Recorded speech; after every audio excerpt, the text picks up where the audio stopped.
Hello, Sandra Embleton here.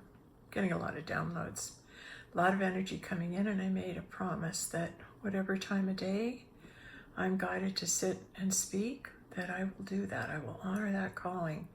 And then I'm doing the dishes this morning, and so everything you say from this moment on is of such great importance that you must be in obedience when you're called to speak. So obviously there's a lot of beings, or there's a lot of love energy or God energy coming through that needs to be voiced through God's daughter. Yes, I will be known as the God's voice on the planet. And here's the other thing that is going to be cleared up more and more as we study it and we all intuit it. We'll just know it. It'll just know it. They took Mary Magdalene and they betrayed her. They betrayed her to antiquity. She was your female Christ. She was your divine mother. And they made her a whore. Your mom, your mother, your divine mother, yours, your divine mother. She made her a whore. And you were taught to believe it. You were conditioned to believe it. Not only did they call her a whore, but they took away her title and her reverence, and they gave it to the mother, the Virgin Mary, and they distorted what that meant. I believe through Leonardo da Vinci's paintings that he is telling us, oh, by the way, the Shroud of Turin is the Christ, the blood of Christ. He actually, Leonardo da Vinci, time traveled through that cave, went back to his own death, gathered his blood, brought it back, and used it in the Turin, Shroud of Turin. That's his blood. That's what he showed me. That's what that little vial was in the hospital. It was the blood of Christ. Yes. All right. So you need to know that. That's the truth. Now, the other thing is, and it was affirmed, Christ told me that I received the blood that was from the Shroud of Turin, and that's how he got it. His own blood, he went through, he time traveled to get it. Pretty amazing, eh? But then again, he's God, he's raw, he's everything. He knows everything, he's so smart. He designs and creates everything, he's so smart. But going back to this, how much we have been conditioned to believe that holy, holy is Jesus' mother who gave birth to him.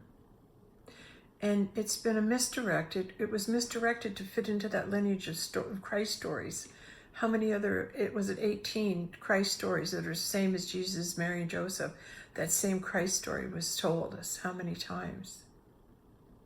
I believe Leonardo is telling us that the true mother and father were Elizabeth and Zachariah, and they had twin boys, John and Yeshua.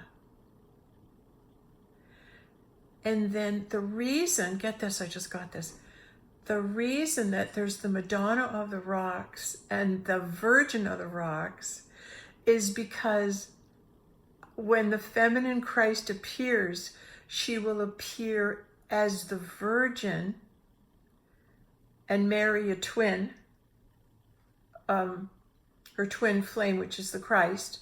When she appears on the planet in the physical, and she's in, is to pair up with her twin flame male, she's the Virgin. But when Jesus ascends, he leaves all his children with his mother, meaning that she is also the Madonna. So she's the Virgin when Christ and her incarnate in the physical, and they have twin boys. But when she's the Virgin, she's the lover, and so she would be the lover of John and then Jesus. Now, it has to be twin boys, but Leonardo's painted one of the boys in Virgin of the Rocks, one of the boys is bigger, and we assume that's John, because he's got the cross, because it says I've crossed over twice. He's got the double cross on there. So he's crossed over twice, meaning he's left and come back. He's left this dimensional vibrational frequency and come back to Earth. He's left his vessel and he's coming back. So when John the Baptist was beheaded, oh, wait a minute. I just watched something from William Donahue about beheading is when you lose your mind and go into your body. Okay, so what if it's John the Baptist who leaves his mind, goes into the body, and is the vessel then for the Christ energy? Lots to think about.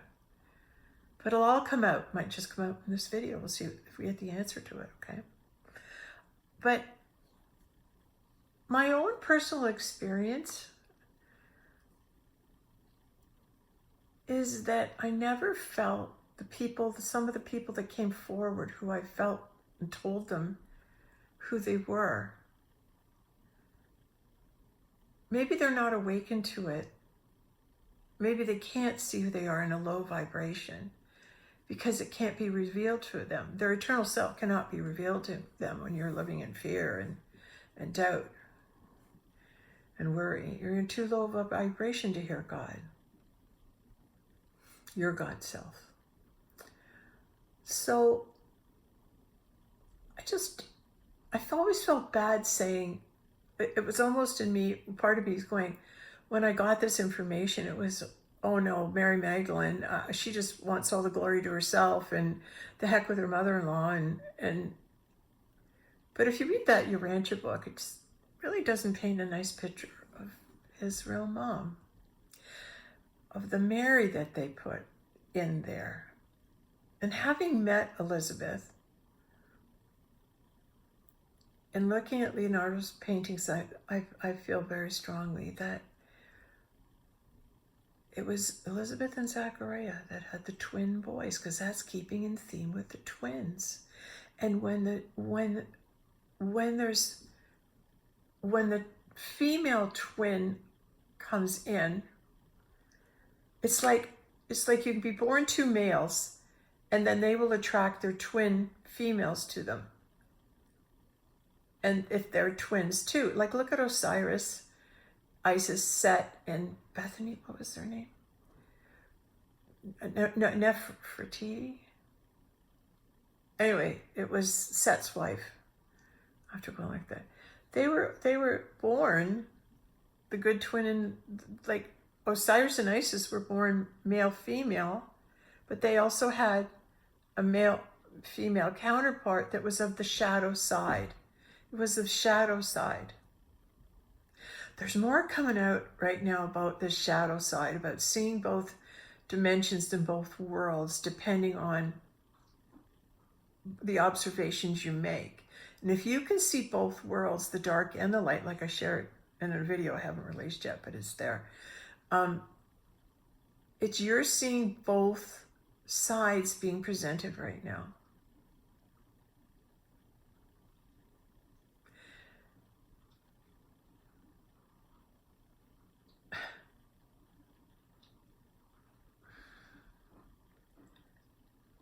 It's not me embodying the Mary Magdalene, looking at history and go to Jesus' mom, no. You know, it wasn't you, it was me. Like all those paintings of the Madonna and Child, all those paintings that they were commissioned to prove that it was Jesus and his mom, not the divine feminine. Those are all commissioned by the church. You had to be painting that theme or you weren't going to be a popular painter. That's why symbology was born. That's how they got their message across, right? Because they had symbolism in the paintings. So you could decode them and find out what was really happening. So I get more and more downloads. But that Annunciation was God coming to me the Magdalene in 2013 when I was on the computer saying your partner's coming. That was the Annunciation. That was Gabriel. I say God. It's the same energy. Coming to me and saying your partner's coming. But it was my eternal partner was going to come in and onto this physical plane at this time. And my physical Christ twin was introduced to me for a year, and then he was taken away. By nefarious means, it turns out. So,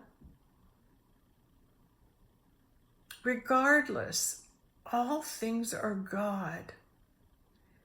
Even the shadow is God.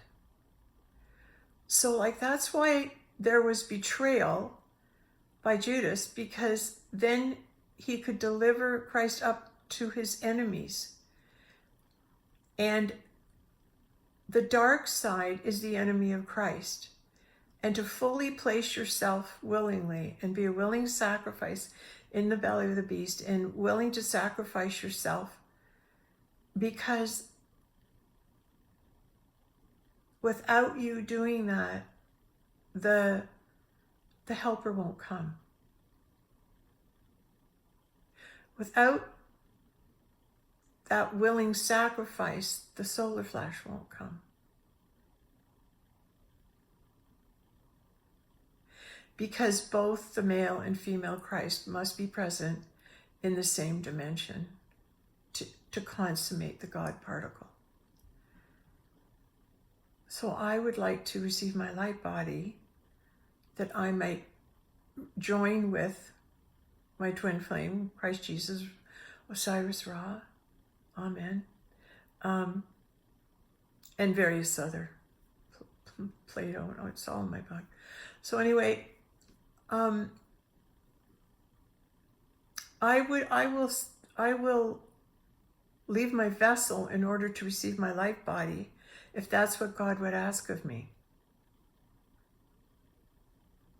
And I've surrendered to that. And I have no problem with it. I'm very peaceful about it. Because my life journey God has intervened and showed me miracles. And always, always, always go at the end. It's like all of a sudden God comes through and everything's going to be okay. Always, always, everything's going to be okay. Right?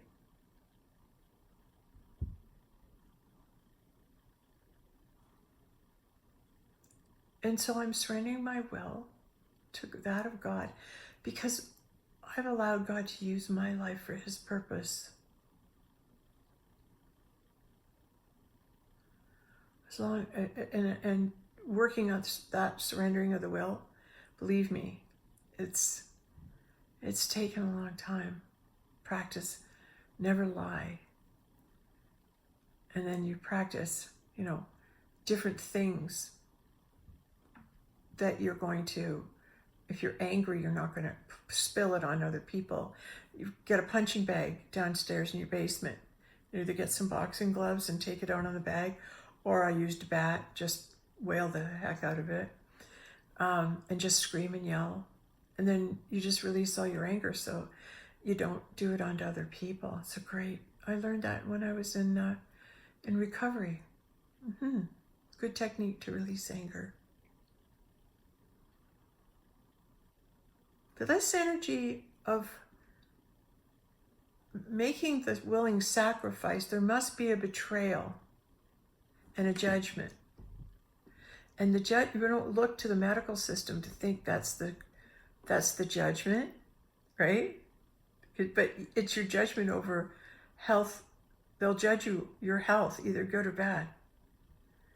And if they judge you with bad health, you're going to die. Is that true? Well, we've been made sure because we poisoned you. Oh. Well, maybe I had to go to the dark side to be crucified, to be terminated in such a way that I can now leave this vessel and go into my light body.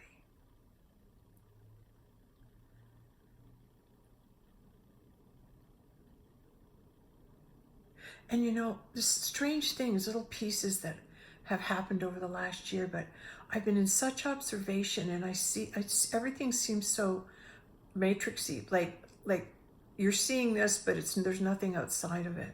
It's not real. It's not real.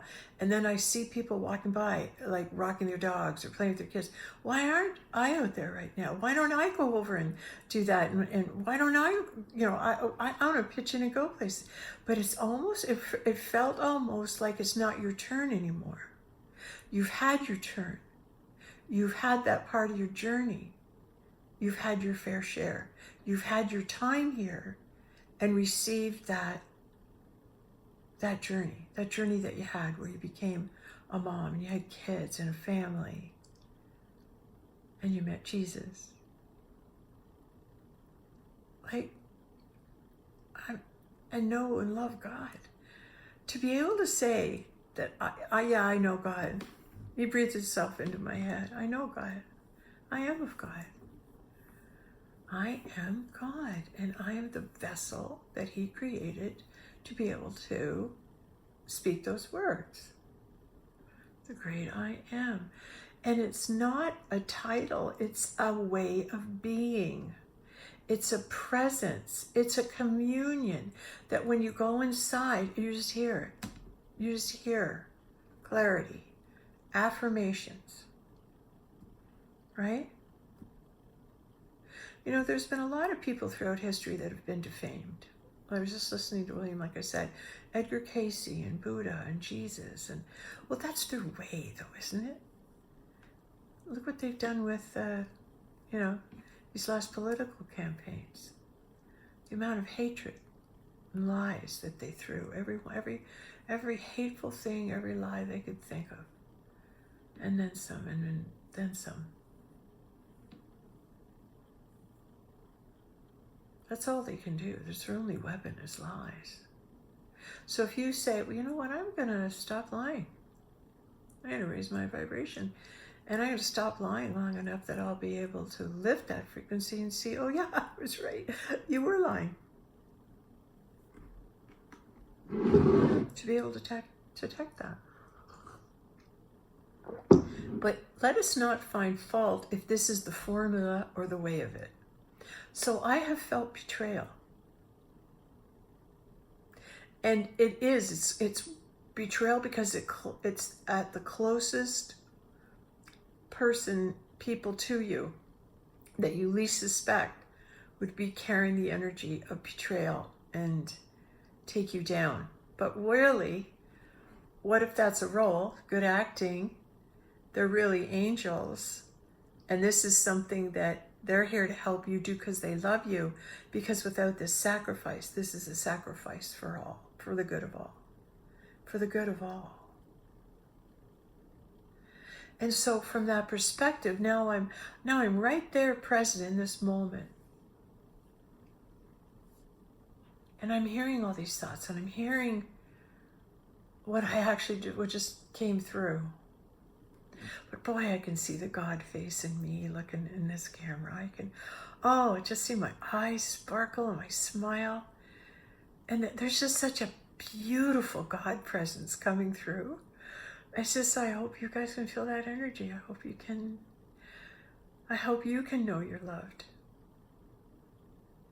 I hope you can know that your God watches over you and knows that you've been lied to, and knows that you've been held prisoner, and knows that you are innocent children who have had so many evils and darkness and injustices thrust upon you. And that's the mercy of God. God sees through all that. He sees through all the things you've done. And he knows why you did them. And he doesn't judge you for it. He knows you were surviving it. All of us have been in survival mode. The whole planet has been in survivor mode.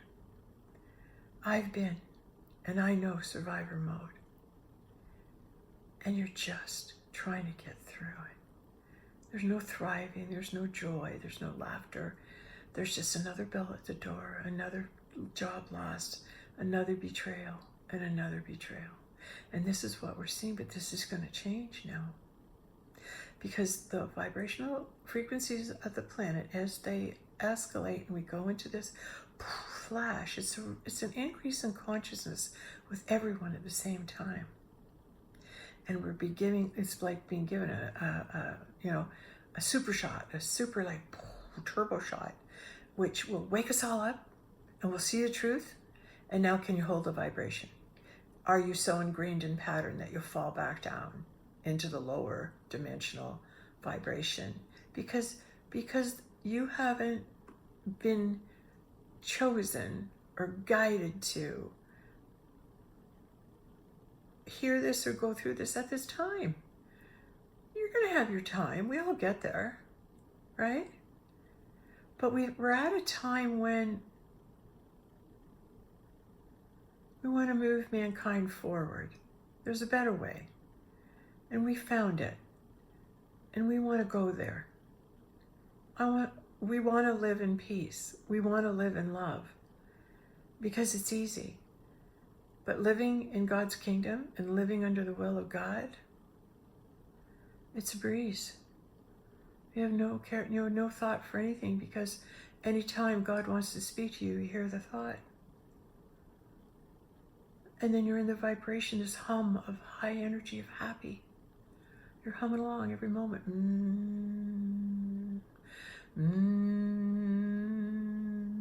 Right?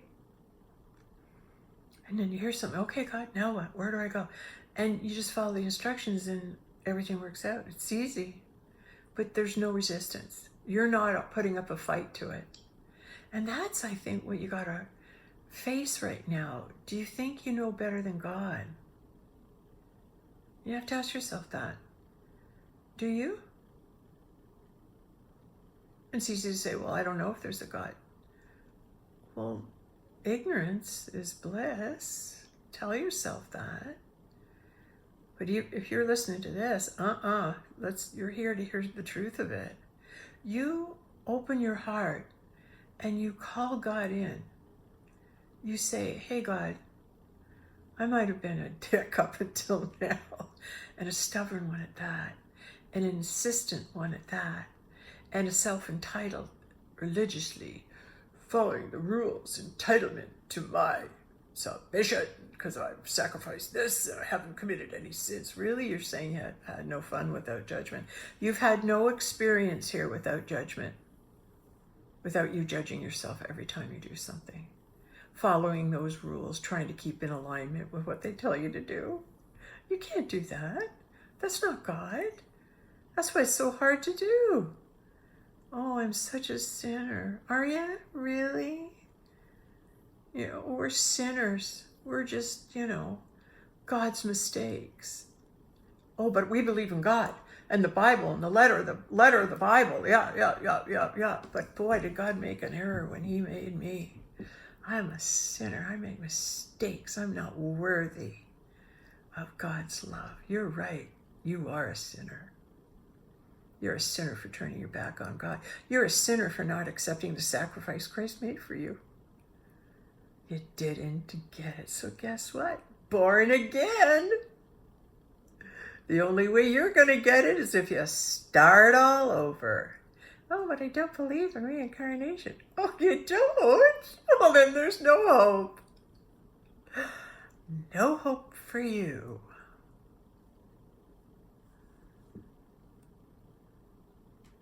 Where are you going to place, if you had one hope, who'd you place it in? Who would you place it in? If you have one hope, who would you place that hope with? I would say for me it's not just hope, it's trust. It's trust.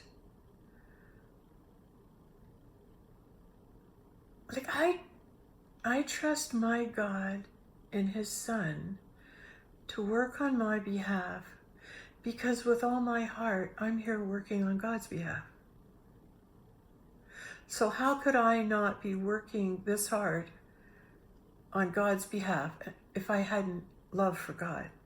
So wouldn't God mirror that love for me and send me love too? And if foul play took away the twin flame prematurely after 1 year, wouldn't you have to trust all the seeds were sown? Because God makes allowances for everything. And everyone can have the choice of their experiences and journeys. When you have the reality awakening thought comes to you,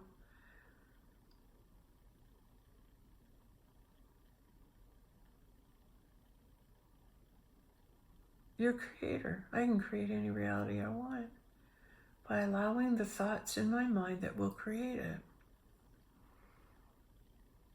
I liked what Dr. David Hawkins says. It's creation out of the field that you are. All things come to you out of the field as a result of who you are, as the presence you bring, the presence you bring.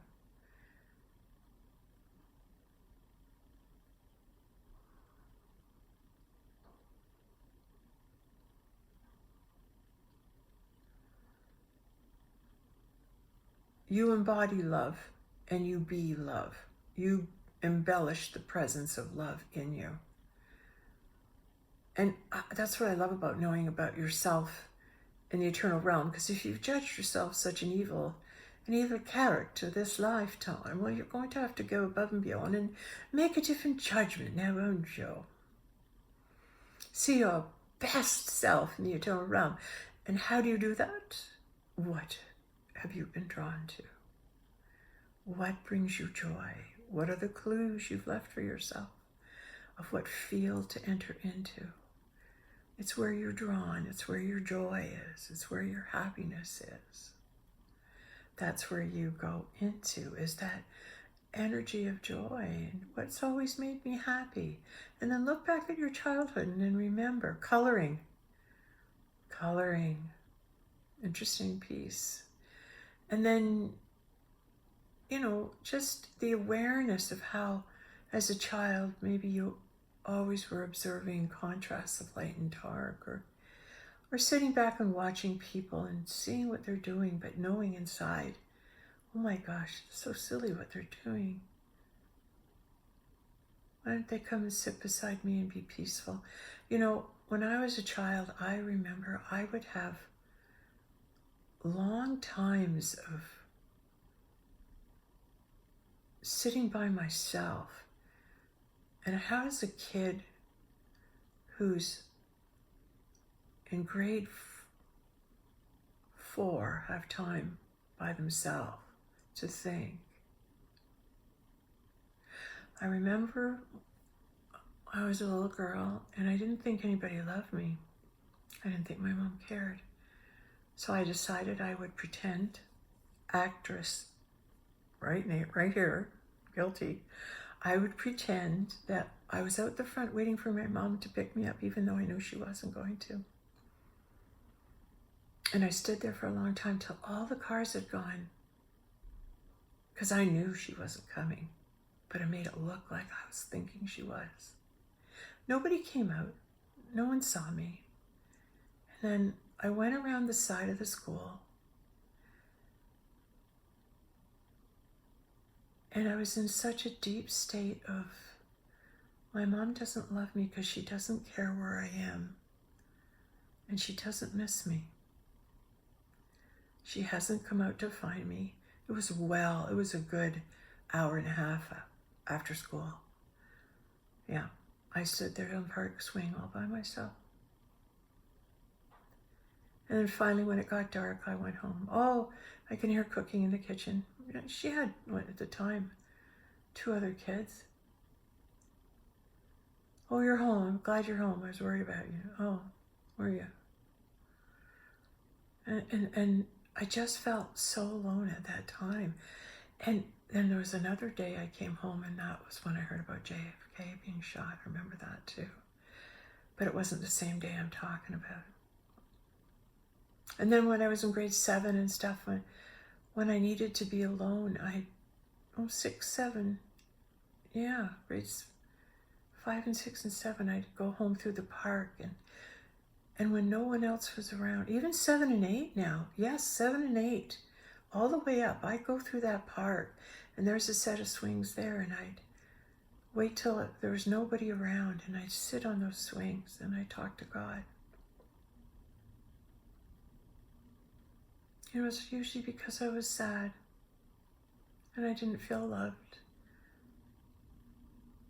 and I was confused, and alone, not safe. And I remember sitting there, and I talked to God, and I tell him what was going on. And it was getting cold and dark. And then I'd hear a voice, maybe you should go home for dinner. Maybe your mom's making spaghetti. Okay. I'd come right out of it. And off I'd go.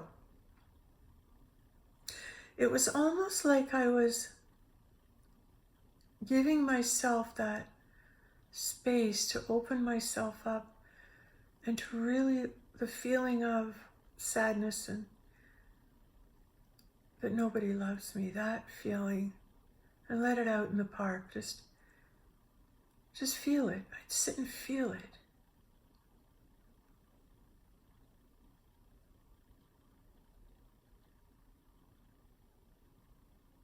So I could release it. I'm amazed at myself. How did I know to do that?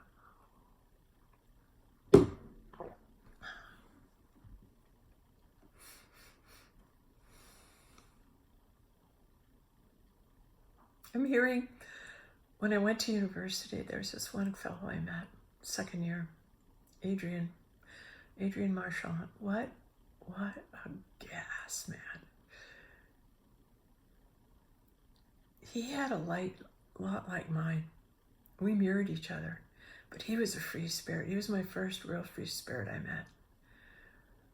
Oh, God, we had a lot of fun. But he wasn't very nice to me. He ended up that he was in love with my next door neighbor growing up. Oh, and still seeing me. Yeah, that had to end. But I still have love in my heart for him. And then one day he rescued me when a guy I was supposed to be going out my friends came over and told me he didn't seen with another girl. I was kind of distraught a bit, and the doorbell rang. It was him. He says, "Come on, let's go for a ride." Best night of my life. One of them. But just that energy, that angel, that's there to help you. And then every time I go, what do you mean? I just want to say,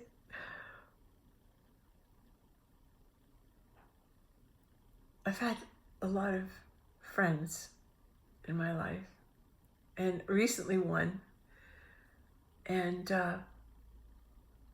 he's actually Hare Krishna,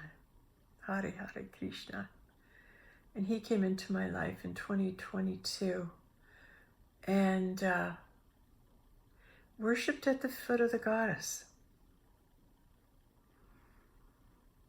I kept hearing he's Hare Krishna, and all he wants is to worship at the foot of the goddess. And he was like a reflexologist and did feet, so I let him. And I had the awareness the whole time. All he wants to do is just worship at the foot of the goddess.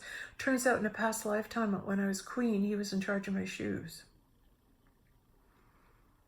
But one night, we probably had a little bit too much fruit. And I remember turning and looking beside me, and there was Gandhi, sitting right there. He looks just like Gandhi, this friend.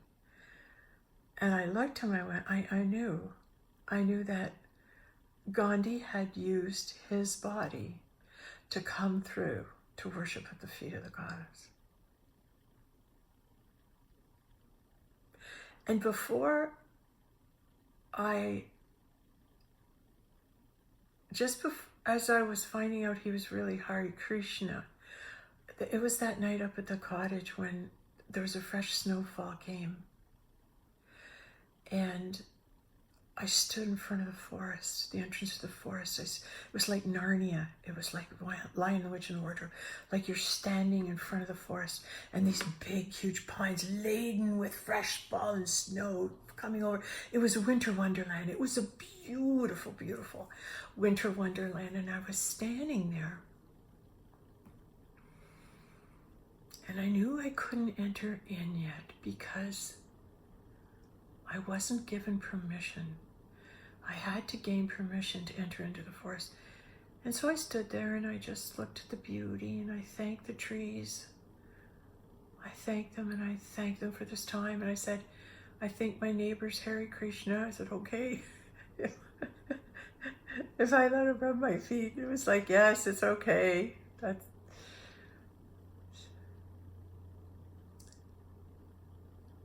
Gandhi. Holy crap, I almost died when I saw Gandhi sitting there.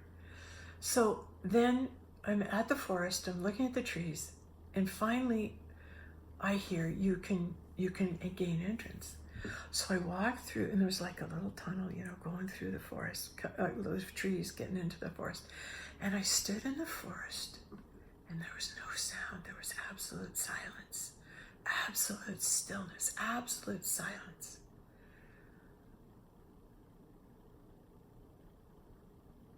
And I listened to hear what it sounded like.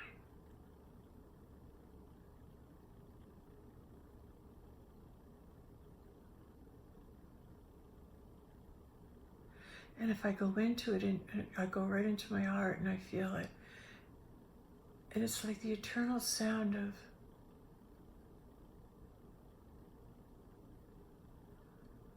of the presence. Complete stillness. And then all of a sudden I look over to my left, and there was some kind of being now. I'd have to go back and listen to my other video and read about it, but there was like another being there. And then as I turned to my left, I heard, would you like to enter into the throne room of God? And I said, yes. And so it led me through into this circle of trees, and there was a tree stump that had been, a tree that had been cut, and it was to sit on the throne. And I sat down on the throne, and I was surrounded by these trees, and I was in the throne room of God. I'd made it to actually being in the throne room of God. And it physically came to me with the awareness of where I was. And that's the other thing that came through I want to share with you that's very important. You see, in our mind, we think the throne room of God is like this big palace ballroom and a stage with two big red thrones, and there's God, and there's, there's Mother God. We see these two thrones and angels all in the room. We have this vision of what we think the throne room of God is. God, the throne room of God is an energy vibrational frequency that is saying in the realm, the eternal realm, you are on the throne. You are queen.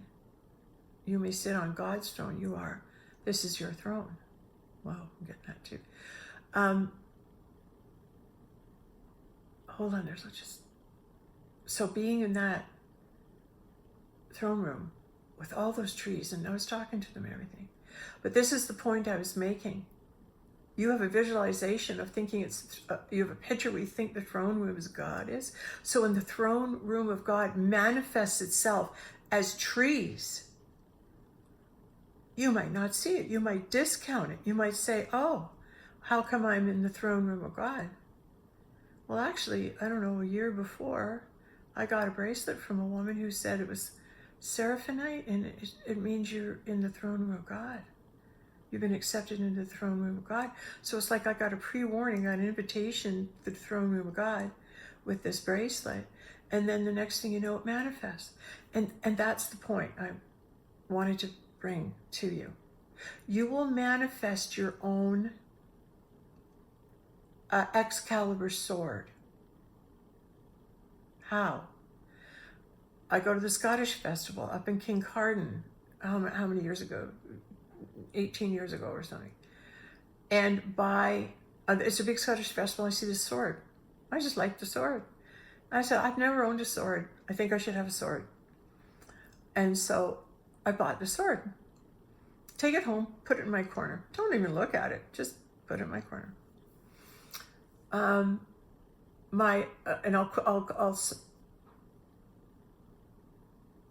It wasn't until I started to awaken to the time of Camelot that I was the Guinevere, the Holy Grail that Galahad discovered is the feminine Christ, right?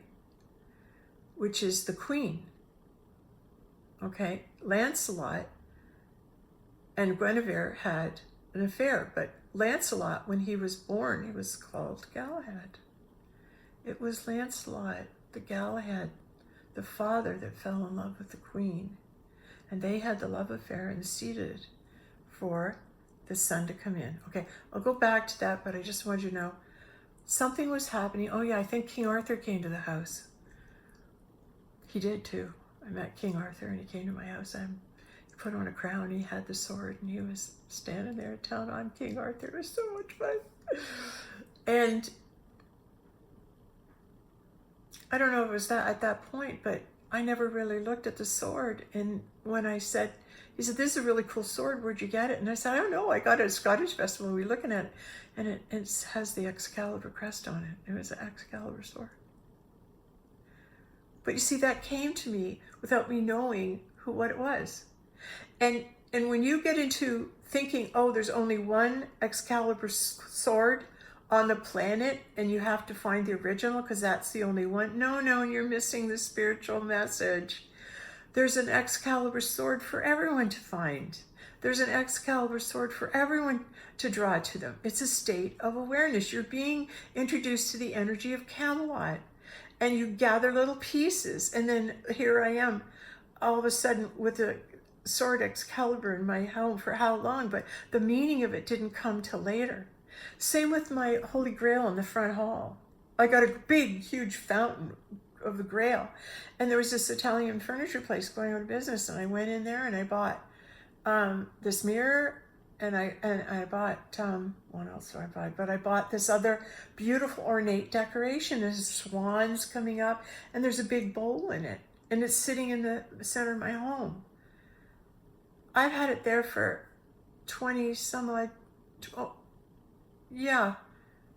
About maybe, I've had it sitting there for maybe 18 years and never once realized why it was the Holy Grail in the heart of your home.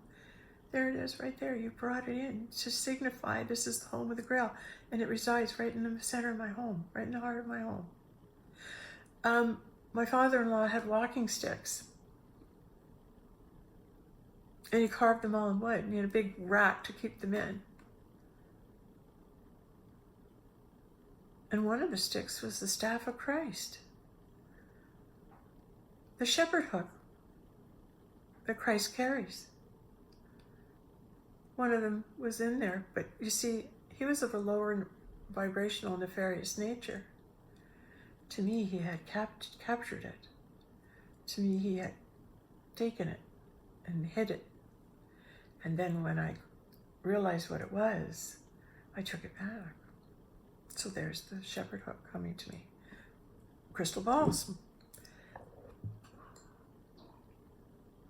I'm up north a number of years ago.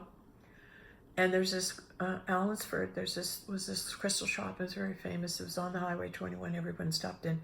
The fellow's not there anymore that owned it, but at the time, it was a really great crystal shop. So I just made a friend, and I'd been staying up there, up north with her, and then we walked into this crystal shop, and we saw these great things, but in the one room, there was two big crystal balls. There was the biggest crystal ball I ever saw. And there was another big crystal ball beside it. And I thought, wow, those are beautiful crystal balls. And no, I think I saw them there myself. And then I went back to her place and we had to come through. We were going to go shopping or something. And then I said, I have to go back and buy those crystal balls. Why? Because that's Merlyn's crystal ball. That's Merlin's crystal ball. And Mrs. Merlyn, remember, there's always a masculine and a feminine. It was the Merlin's crystal ball, but it was the divine feminine one as well. Mr. and Mrs. Merlyn, like Mr. and Mrs. Jesus. You have to have the feminine mirror to become truly a great magician, truly a great warrior. You must incorporate your God mirror, and then you'll truly be great and discover other dimensions. On your own, this you'll have a different journey. How is that for polite? Wonderful? Yes. So I go back and I get these Merlin's crystal balls and I purchase them. And wow, it was pretty wild having them in the house. And because I was up at my friend's, and there was all sorts of beings coming through there. Like I went to bed that night and I believe there's a number of beings that came into my room, came into the house. Yeah. We'll talk about Recharge. That's an alien that took us on. We'll talk about him at another time. But these balls, these crystal balls, they brought them to my house. And those are the crystal balls that burnt the hole in the picture that I have of Yeshua. And burnt, like I put together, I was studying Hebrew at the time. And I put together some of the teachings, the 72 names of God. And I put some there, and I put his picture in a little folder. And then I would look at Dave's picture, right? And it would be against a crystal ball. No, behind. It would be leaning on one, and the other one was in front of it, and the sunlight would come in, and it burnt holes, like through 6 pages, 4 pages, 1 page, to reveal the name Lord Elijah Eternal. Yeah, Lord Elijah Eternal, meaning the sun burnt through crystal balls and magically it revealed who Dave really was. That's how I know. See? Because I experienced it. It wasn't something somebody told me, right? I could be lying and I could be crazy. You're going to have to discern that. But that's what happened. So there's Christ coming through saying, yes, I'm also Elijah. Yes, I'm also John the Baptist. Right? And it has to be the same person because there's 2 people under that shroud. There's John and there's Yeshua.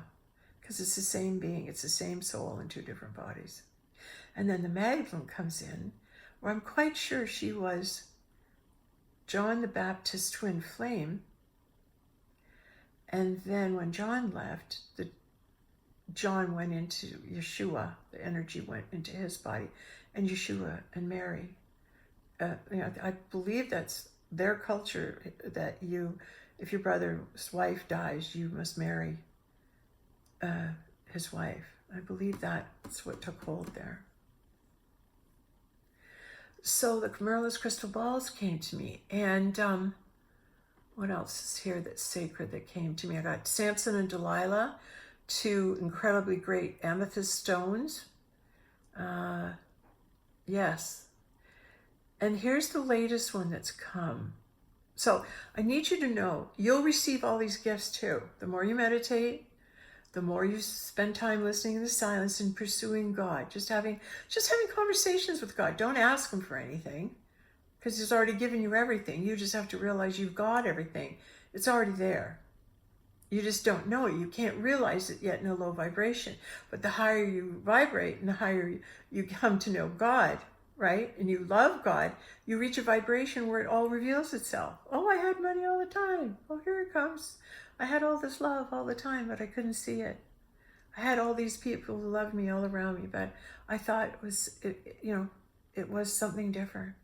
It all changes. Your thoughts, when this shift comes, you're going to be able to see the good where you only saw evil.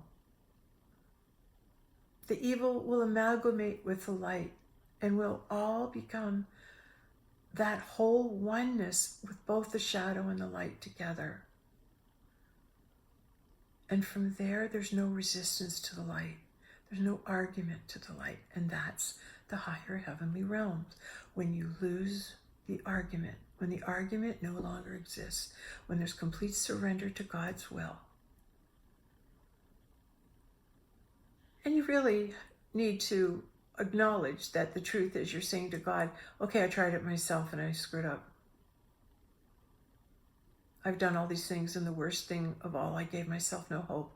I did some pretty heinous things, Lord, and I know you'd send me to hell, so I'm just going to live in hell while I'm here because that's what I deserve because of what I did. Most people punish themselves. They know what they've done, and they'll self-punish. They'll move into addiction, they'll cut, they'll go into bad relationships, they'll take jobs they hate. To punish themselves because they truly believe, and they won't let love in because they're condemned themselves, self-condemned. That's who condemns us. So what thought could we pass along? What thought could we share that could release us from those self-condemning, self-punishing, self-judging? I'm hearing, well, who taught you to judge that, right or wrong? Oh, the church? Oh. Who taught you to, think like that? Who taught you to judge? And you have to follow these rules. You have to follow these rules. You better do it. When you give your will to God, He protects you. He moves you into alignment. You could no sooner steal something, hit someone, lie to somebody, commit adultery. You couldn't do any of those things. God would stop you every time. God will stop you because you move into Him and His kingdom when you invite Him inside your vessel. How do invite God in? Stop listening to the argument and obeying it. You get the first voice you hear is God. The second's the argument, and there's somebody going on telling us it was the opposite. Truth is, it's the first voice, it's God. It's your compass, but it's soft and it's fast. It happens really fast. And you got to slow your thoughts down. You got to pay attention to your thoughts. You got to think what you're thinking. You got to pay attention to what you're thinking. What am I thinking? Where'd that thought come from? Is that a thought that made me feel happy or sad? Oh, it made me feel fearful. Oh, not a God thought. Let it go. Oh, so I get a lot of thoughts. Yep, get a lot of thoughts. Right? But when we're in the argument, right? The argument is a lower frequency, and you're listening to, oh, what are you listening to this crap for? She doesn't know what she's talking about. Who is she anyway? Why would I listen to her? Right? Doubt, negative, better not get taken care of. Oh, she could be a demon. She could have a demon in her. Demons aren't of God. And they're not real. You make them up as your punishment. Those of you who hate yourself so much, man, you can create demons. And they'll live inside you. And they'll stay there. And you won't even know that you've done that. Until you start watching your thought field. And who are you going to make your master? Are you going to listen to the first voice in your head? Or you're going to listen to the doubt and the fear and the argument that comes right after. You got the good angel, you got the bad angel. God's going to speak to you first. You're going to hear it, fast, quick, whisper, and what? What did you say, God? I heard this. Yes, you did. Don't argue. Trust the first thing you hear. Stop the rest of the thoughts. I just heard this. Yes, you did just hear that. But then right away you're going to hear the doubt. The argument's right behind it. And it's stronger, and you've been doubting and fearing and hating on yourself so long that that's been your master. We're in hell because you made the adversary your God.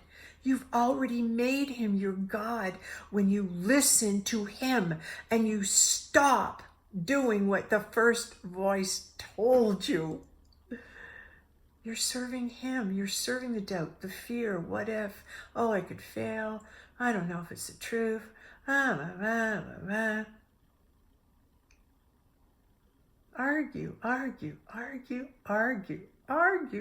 Oh, and then nothing gets done, right? You move into the quagmire. Your ship gets, in the doldrums. You can't move anywhere because you're arguing. When you meditate, you go inside saying, God, I'm going to listen to your voice. I'm going to hear it. I'm going to ask you what I should do. What's your thought? I need guidance on this. Could you come through, please? Can I ask your guidance? And you go in and you sit and you meditate. And then you just wait. And our mind thinks a million thoughts. That's okay.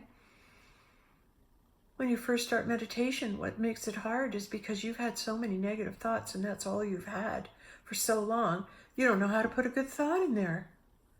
What's a good thought I can think? Well, how about you're a divine light of God? What? Me?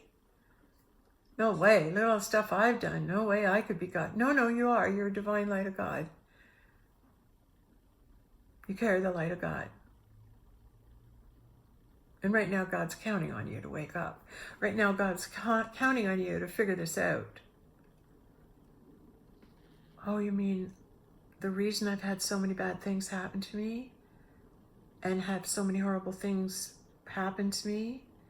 They're trying to put your light out. Oh, didn't they do a good job? Brilliant, actually. Brilliant. So deliciously evil. Dr. Evil. It's quite astute. Actually, I am trying to kill you. Who's your master? It's the thoughts you serve in your head. You start putting enough good thoughts and happy thoughts in your head, you make God your master. It lifts your vibration. There's going to be thoughts. I get them too. I still get negative thoughts coming in. And when I do, I go, where's that from? Does that make me feel fear? Yes. Not a God. It's not God's. God's not sending that thought. Don't listen to it. If you drop your vibration from the thought you're thinking, it's not from God. It's the adversary's thoughts that have been dwelling in the collective, coming up in your conscious mind, and the battle is in the mind. You must soon, it's like attacked in Star Wars, coming with a negative thought. Bam! Attack, not going to take that, not going to take that thought, erase that thought, not in my mind, not in my field, get out. You're keeping away the good thought, the bad thoughts. You're protecting your field, your mind field. It's a mind field. Why do you think they call them minefields? They have mines, they used to blow you up in the war, right? You walked into a minefield. You have a minefield. What seeds are you going to sow in your thought world? So you wake up every morning, you do, I'm a divine light of God, and I'm going to keep saying that and learning that until it becomes a reality. There you go. That's a good start. I'm a divine light of God. Here's the answer, because it took me years to get to that part. So I'm giving you the finish first. So you're going to aspire, right, to understand and receive the realization, oh my God, I'm a divine light of God. And they've tried to silence my light. And it's happened to all of us. But I'm one of the first people to wake up to this, so you know what? I'm going to tell everybody else. And the people that are meant to hear it, they will. They'll figure it out. God will call them to hear this. God will call them to say, this is your mom. This is your mom. And I love you so much. I don't want any more suffering or pain for anyone. I'm done with it. It's a bad game. It's a bad program. We're going to shake it up. We're going to pull out that program and put in a new one. And we'll all download it. And we'll all be in the heavenly realm. I like that. That sounds better to me. Yeah, my mom, she saw these bad guys. She's calling them out. You know what? She's going to fix their butt. That's right.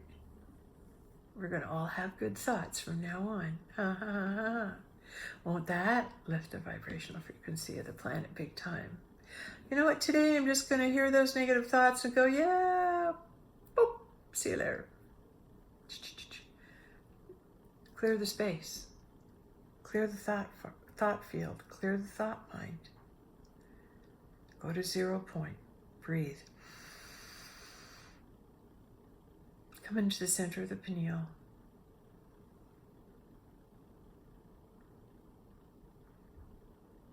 All those crystals in your pineal. Begin to see them popping out like imagine the pineal gland is like a walnut.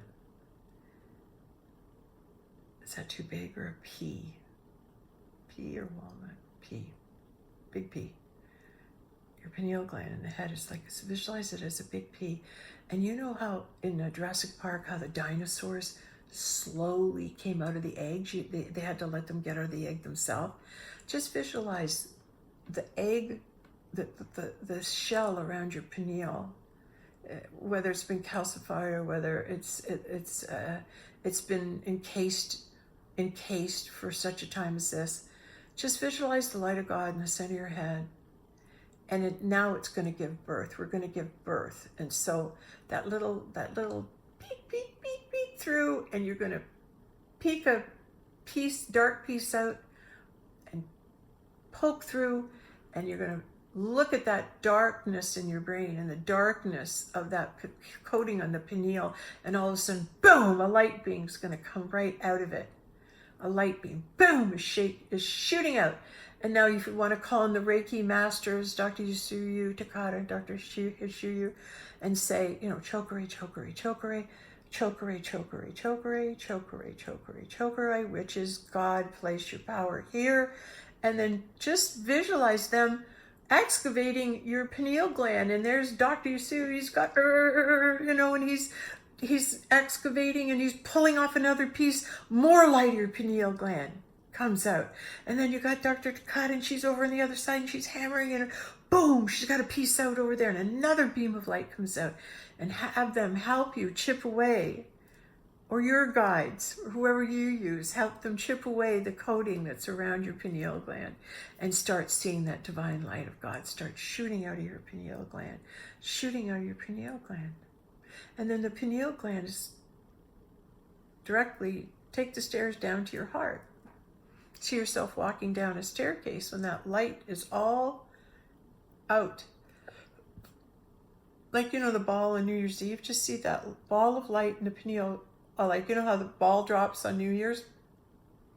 Just see the ball dropping from, just give yourself permission to be a vessel for the light. God, I willingly accept the charge of being a vessel of the light. I'm one of your soldiers, Lord. I'm a vessel of the light. And just see that drop, that New Year's Eve thing drop, boom, that ball drop, that white light drop right into your heart. See it drop right into your heart.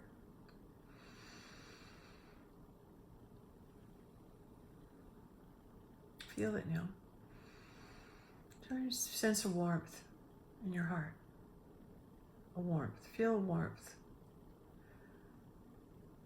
And if your heart is containing the love of God, and you haven't been able to let that love of God out, visualize the same thing. Visualize, perhaps your heart's been hardened. It's in a nutshell. It's in a dark shell. Ask the Reiki masters to come in, do chokore, chokore over your heart. Ask the other light beings that guide you to come in and start excavating your heart. So unearthing your heart, your own heart, will help everybody. So if everybody goes in and chips away all that hardness on the heart, and as you do, you can visualize white light, that white light that came from the pineal going down into your heart, and boom, the white light is spread out all over, coming from not only your pineal, but also from your heart. And you can just visualize chipping away and then seeing piece by piece break off that white light in your heart. Now some other people might find other things in their heart that they're to let out. Like they might have brought a lot of love from other planets, from other places. They might have brought a lot of maybe healing. Maybe there's a green ray that comes out and spreads over the planet. All of God's children, the healing is transcendent in that we all lose the negative thoughts. We all welcome in the thoughts of the divine light of God. And now our thought field has changed and shifted to that of the heavenly realm, where we are under complete dominion of God. And there is no fear, there is no negative thoughts. We're just happy to be here. I don't have to think anymore. I have to worry about anything. I don't have to make money anymore. I don't have to worry about my job. because God will simply guide you to where you're supposed to be. Oh, okay. So you follow the calling. That's the calling.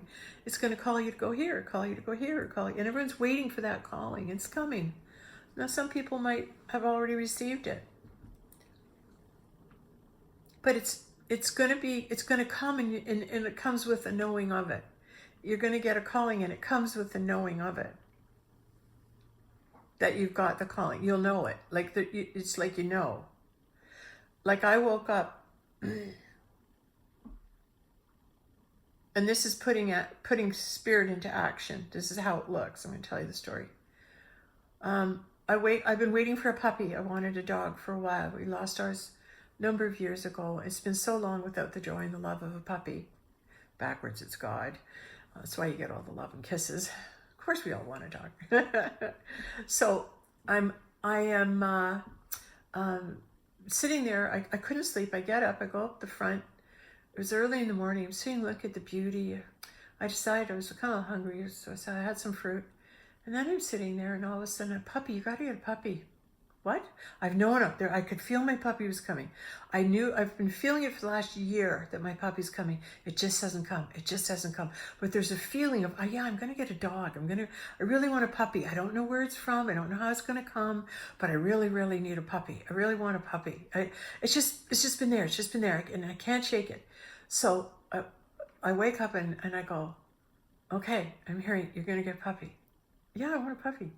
Yeah, you got to get a puppy. And I go, okay.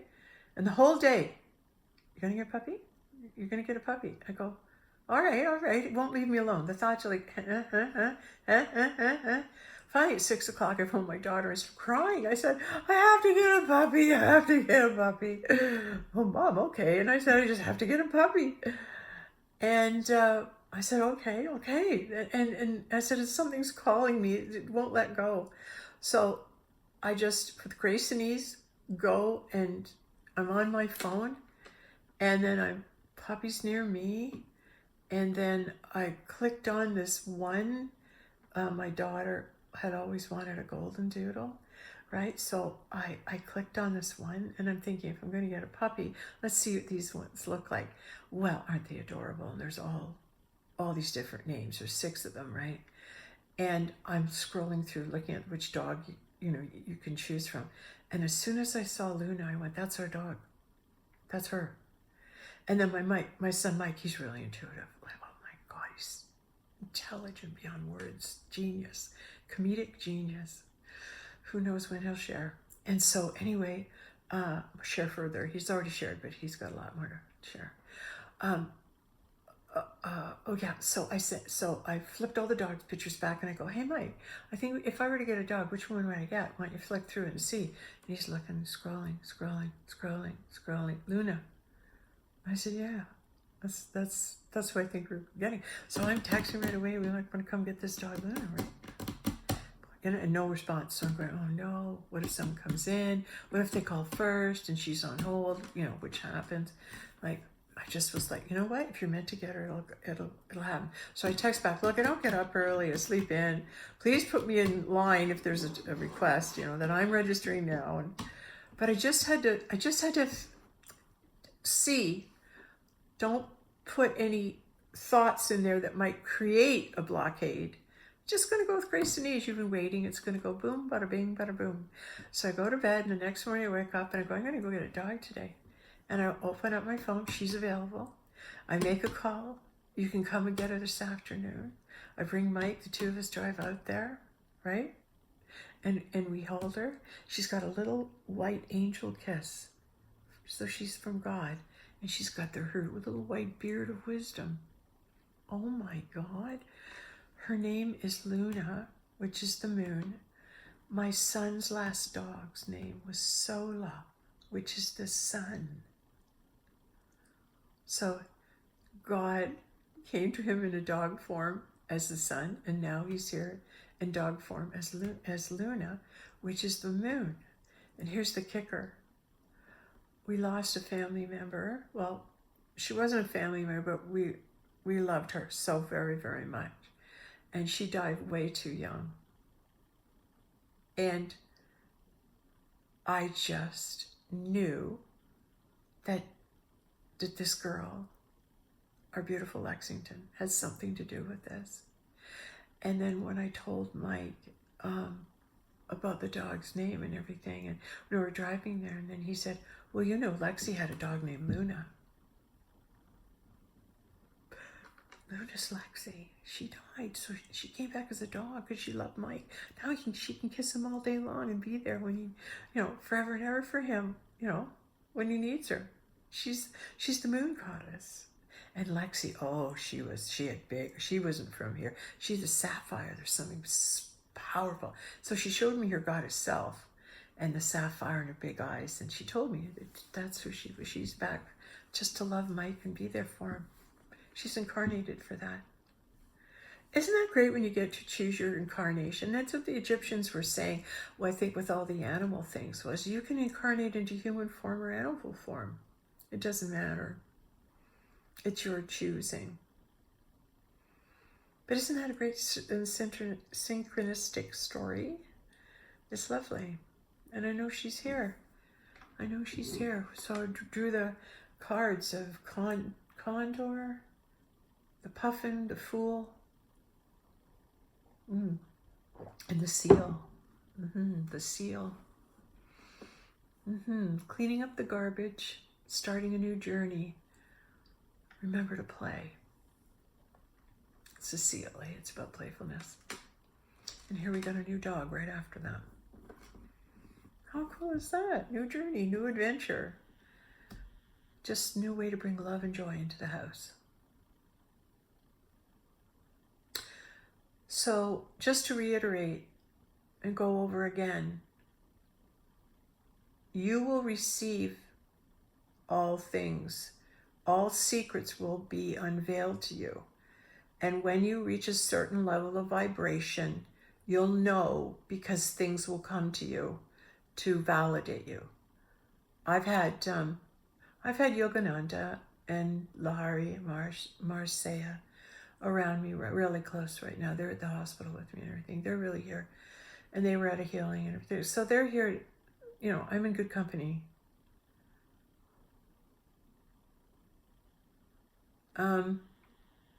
But they came to me. The book came to me. I've been putting them on my altar and carrying them around with me and honoring them for being here at this time.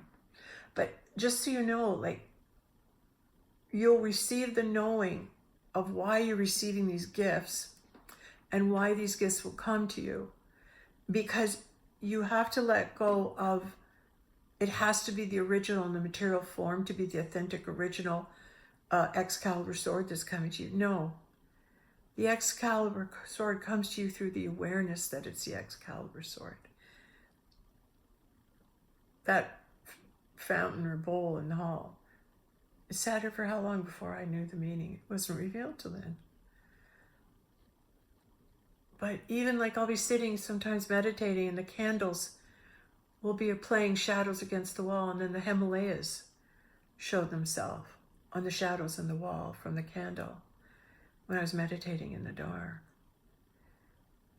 Oh, I'm going to the Himalayas, or the Himalayas are showing themselves to me. They're here. What they're saying is you've reached the point where you can receive the wisdom from the Himalayas. There's a portal there. You don't have to go to the Himalayas to go through the portal. That portal's within you because it's revealing itself that it's in you.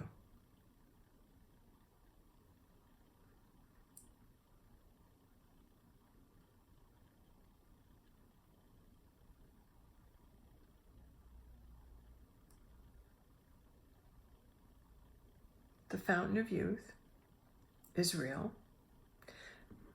In my 5th book that's not released yet, it's not even edited, I've just got a rough copy here on those sticks, you know, and all. But and I've discovered and reached the vibration of the Fountain of Youth. And every time my twin flame and I would be together, we started getting younger and younger and younger until we were like dropped 30 years, 40 years. And we'd look at each other and go, you look like 22. Oh, you look like you're 26. And like, it's like, really? Yeah. Wow. Like, you reach the vibration that alters your form, that vibrates the particles in such that they can be shifted.